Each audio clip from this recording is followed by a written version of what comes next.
નમસ્કાર, આપની સાથે હું દેવાંશી. સ્ક્રીન પર આપ વરિષ્ઠ પત્રકાર અજય ઉમટને જોઈ રહ્યા છો. સર, આપનું ખૂબ સ્વાગત છે.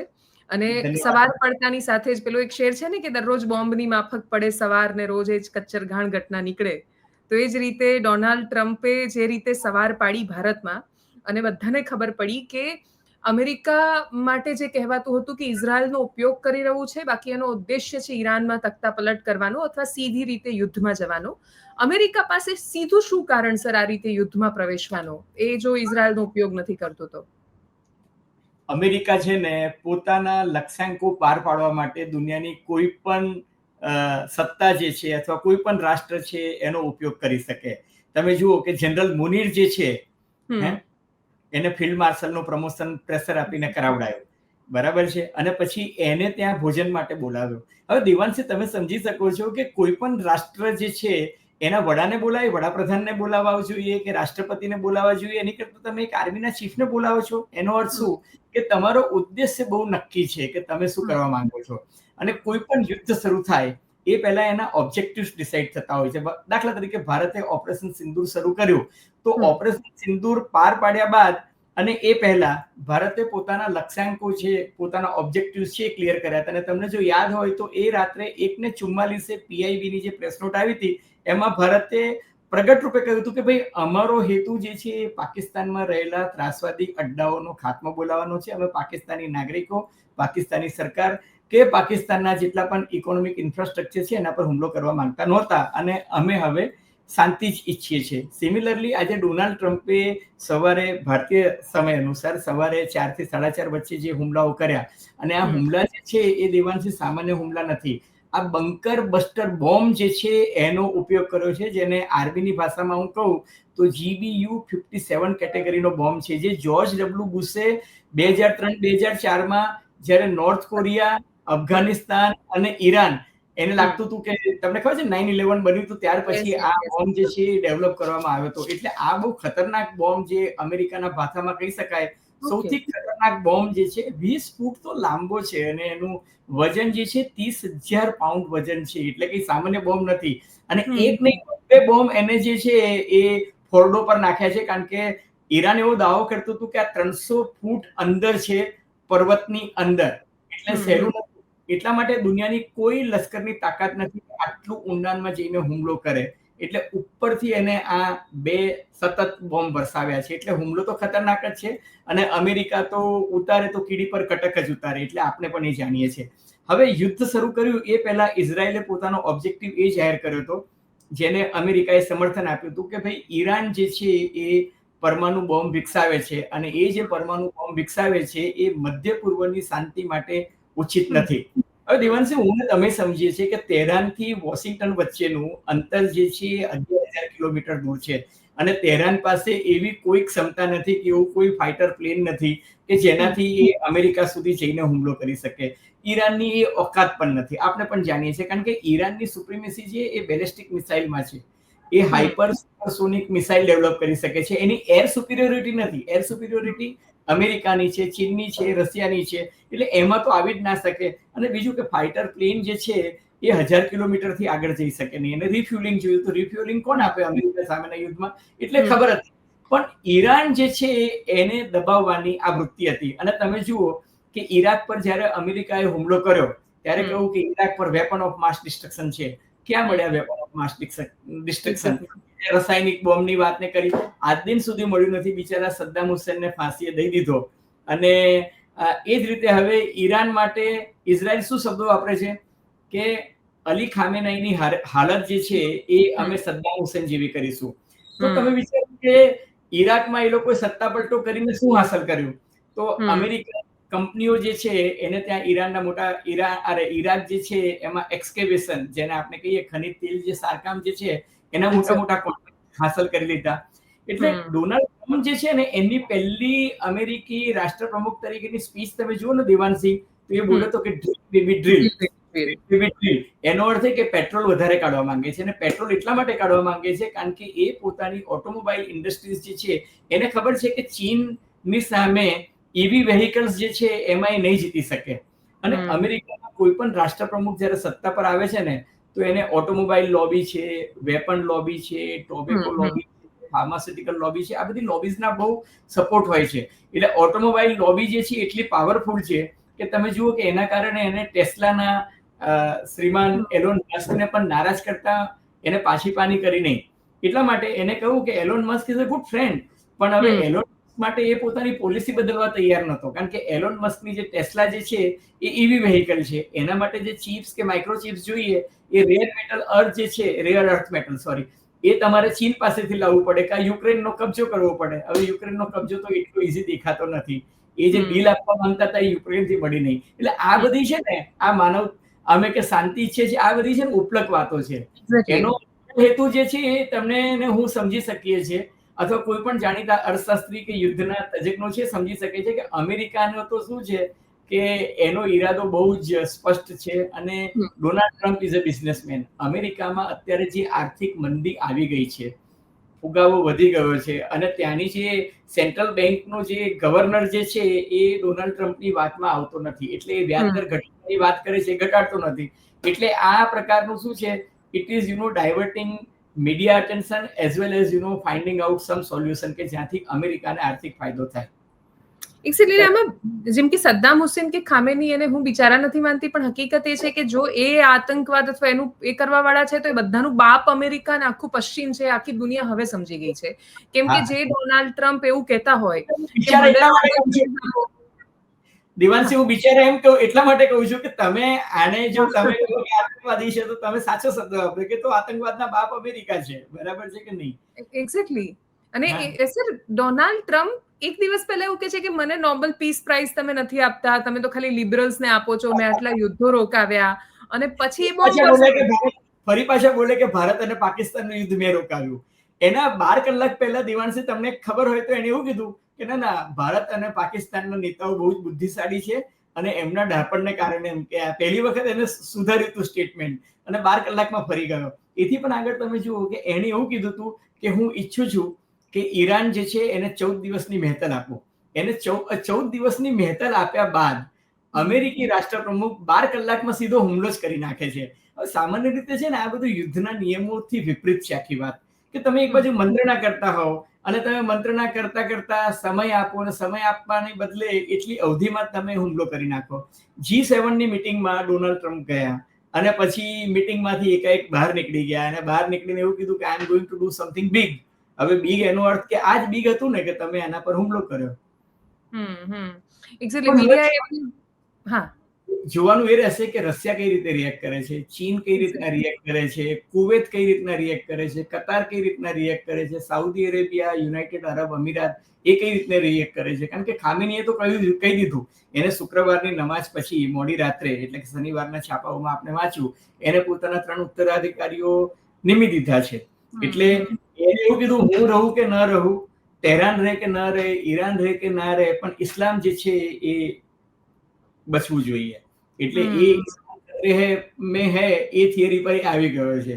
હવે ઇસ્લામિક દેશો છે એ શું કરશે? શિયા અને સુન્નીના વાડાબંધીમાં રહેશે કે ઇસ્લામિક દેશો એક થશે? એ પણ એક બહુ મોટી વસ્તુ છે. અને જો ચીન અને રશિયા આ યુદ્ધમાં ઝુકાવે તો દિવાંશી પછી થર્ડ વર્લ્ડ વોર થઈ જાય. હા, પણ સર, રશિયાએ તો સ્ટેટમેન્ટ આપી દીધું.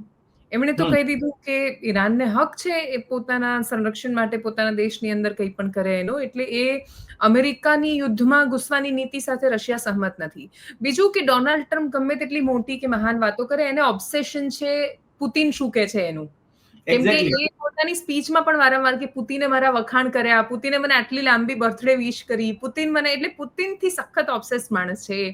તો એવા સમયમાં જો રશિયા કે ચીન સમર્થન આપે છે ઈરાનને, તો આ સિચ્યુએશનને કેવી રીતે હેન્ડલ કરશે? તમે બહુ સાચું તારણ કાઢ્યું, અથવા યોર ડાયગ્નોસિસ ઇઝ પરફેક્ટ, કે ભાઈ એને ઓબ્સેશન છે કે પુતિન કઈ રીતના રિએક્ટ કરે છે. બરાબર છે. હવે પુતિન છે ને એને પણ આ ખબર છે કે ડોનાલ્ડ ટ્રમ્પની આ નબળાઈ છે. એટલે એને છે ને તમે જુઓ કે 3 દિવસ પહેલા એવું કહ્યું કે જો અમેરિકા કોઈ પણ પ્રકારનું મિસએડવેન્ચર, દુસ્સાહસ જો છે એ ઈરાન સામે કરશે તો એમ કે આ સાઇટ્સ પર હુમલા નહીં કરવા જોઈએ, નહીં તો ચેર્નોબિલ જેવી હાલત થશે.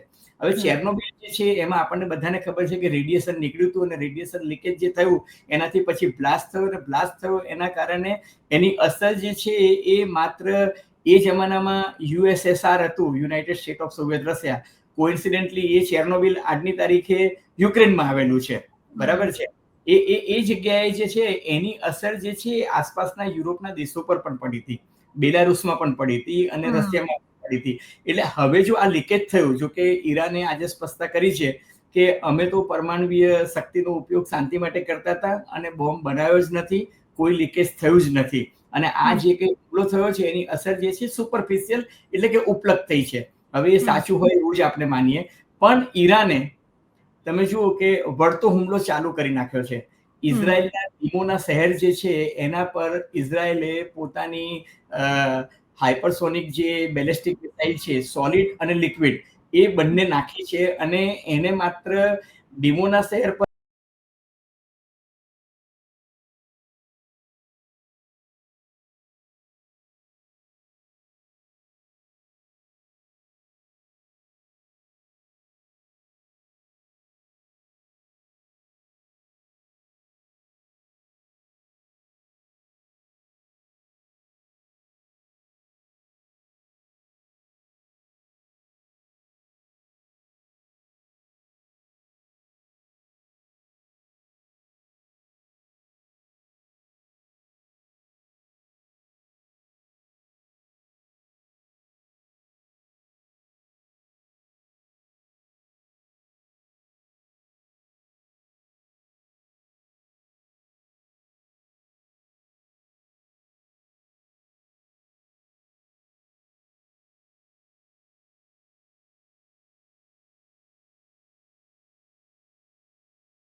બધાના પોતપોતાના ઓબ્જેક્ટિવ છે, એમાં સામાન્ય નાગરિકો બિચારા